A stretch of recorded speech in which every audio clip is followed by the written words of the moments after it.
Good morning. All right. Let's continue on with the nervous system. Um I was thinking I couldn't remember what all I told you guys, and I'm not rewatching the videos because literally I just record these and send them out. So uh when we're talking about the nervous system and remembering that the body is its own physical entity, it is its own it's having its own experience versus your consciousness, because your body is limited to how long it's going to be on this earth if you think about it from that way. So I attach the ego to the physical body, to the physical representation of the character that you're playing this time. So the physical being is needs its own connection to earth. So there are things that you can do to help calm it and to help be able to think clearly. So, like, one thing that most people don't realize is that you have a heart signature. Your heart has its own unique fingerprint. So it gives off its own wavelength vibe every time it beats, and it's unique to just you, and somebody else has their vibe and somebody else has their vibe. So when your heart is beating, that magnetic pulse of your blood and the physical fire that's in your heart, as that's beating, it is sending its own frequency, its own waves, to your brain and out. Okay, so whatever you're feeling, your energy, your vibe is impacting that vibration that's coming out. So if you are in what you would call a negative space, I say negative and positive, there is no bad and good. It is just your perception of it, because you need both. Kind of like the human body eats but also needs to shit. It needs both. Everything has a positive and negative spin. So your body has its own positive and negative vibes that it's going to go through. You can't be happy all the time, because if you are, then you don't even know you're happy, because you don't know what it's like to feel sad or be upset. So when you're in those negative vibes, those wavelengths are shorter and more jagged and chaotic. So therefore, the voices in your head, the thoughts that you're having, are going to match that vibe. It's going to give you the return of what you're putting out. Okay, that's karma in one aspect. What comes around goes around, but it's also very physical and very unique to you as well. So if you are in a good mood, if you're happy, if you're joyous, if you're carefree and loosey-goosey, so's your vibe. Your vibe, the wavelengths are bigger and smoother and just like chilling on the ocean, right? So your thoughts are more carefree and more exciting. Have you ever noticed, like, when you're in a great mood or you have something to look forward to, you have all the energy in the world?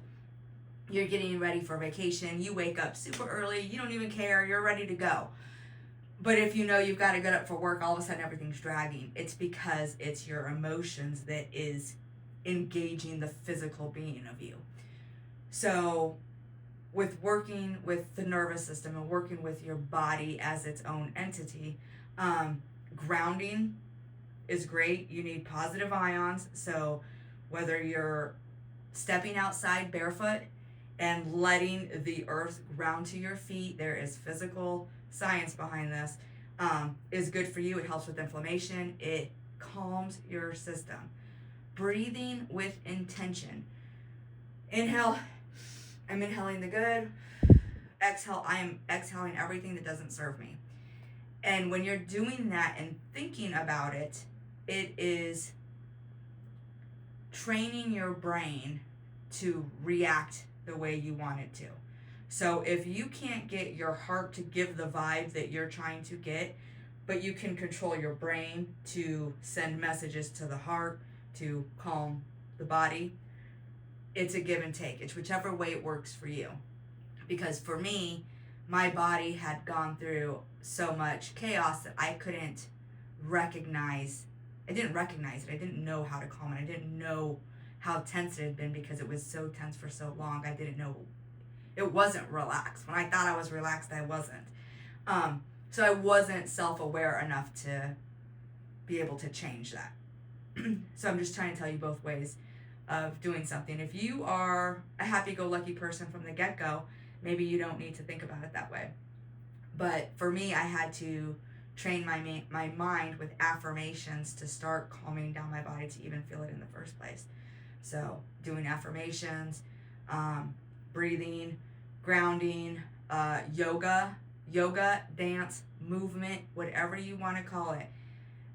I love nothing more than dancing with the ancestors. And when I say that, I like to pump my music.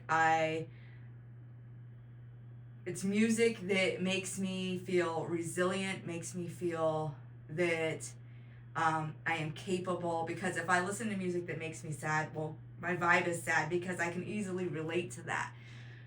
So when I'm doing things with purpose, I am doing things with, I'm going to get up, I'm going to start my morning right, I want to have extra time, I want to have coffee, I don't want to feel rushed, I want to stretch, I want to have 5 minutes to sit by myself, whatever that looks like. If that's what I need to start my day out right and make my mind start on a good note versus the bad note from the day before, it's all those little things that become habit that end up changing your perspective on your life. So hopefully this helps.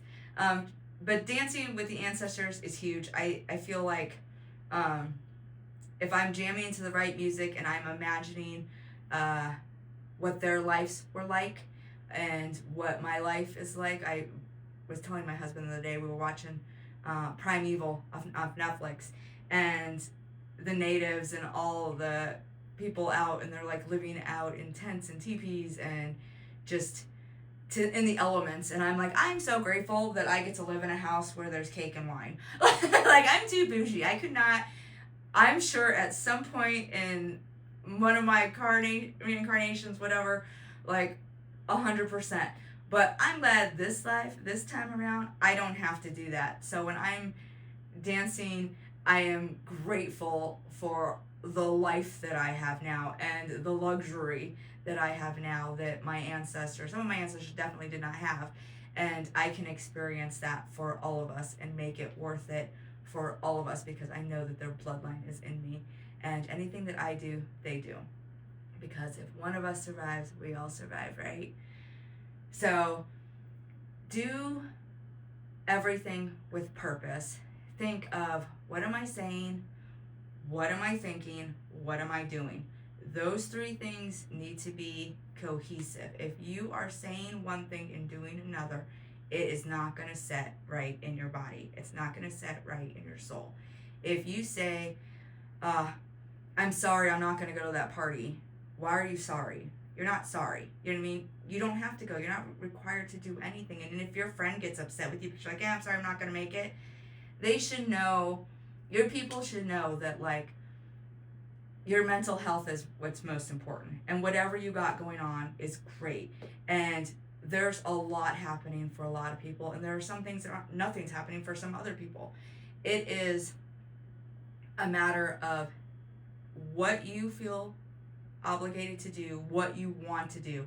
Because there are days when you might not want to do anything. And that day you may need to be inside the house. And all of your people, your friends, whoever, should all respect that.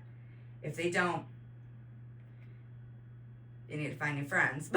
You need to set healthy boundaries. That's all it is. It's having healthy boundaries, because I used to say yes to everything. I used to feel obligated to do everything.